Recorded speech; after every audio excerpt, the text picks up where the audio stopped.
নিযুক্তিৰ প্ৰক্ৰিয়াটোত আমি অকণমান দেৰি কৰিছোঁ এইটো কাৰণে যে আমি প্ৰথম ভেকেন্সিখিনি উলিয়াই ল'ব খুজিছোঁ সেকেন্ড আপোনালোকক কেইদিনমান পিছত মই ক'ম প্ৰমোশনবিলাক পেণ্ডিং হৈ আছে প্ৰমোশনবিলাক যদি নহয় তলত ভেকেন্সি নহয় আৰু কম পোষ্ট ওলালে ল'ৰা ছোৱালীবিলাকে য'তে যাওঁ তাতে কয় মামা পোষ্ট বঢ়াই দিয়ক সেইকাৰণে এই বছৰটো আমি এই বানপানী হোৱাৰ পিছতে খুব প্ৰমোশনবিলাক কৰিব খুজিছোঁ অসম গভৰ্ণমেণ্টত আপোনালোকে জানে কনিষ্টবলৰ পৰা যদি মানুহজন হাবিলদাৰ নহয় কনিষ্টবলৰ পোষ্টটো খালী নহয়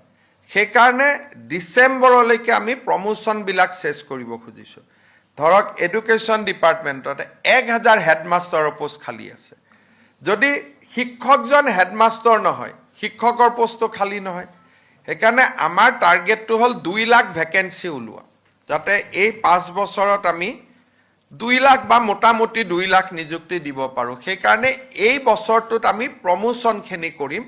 যাতে ম্যাক্সিমাম ভেকেন্সি উলিয়াব পাৰোঁ আৰু 2027 চনৰ পৰা আমি এপইণ্টমেণ্টবিলাকৰ কাম আৰম্ভ কৰিম 26 চনটো আমাৰ হ'ল পোষ্ট বিচৰা কাম যে ম্যাক্সিমাম পোষ্ট যাতে আমি বিচাৰিব পাৰোঁ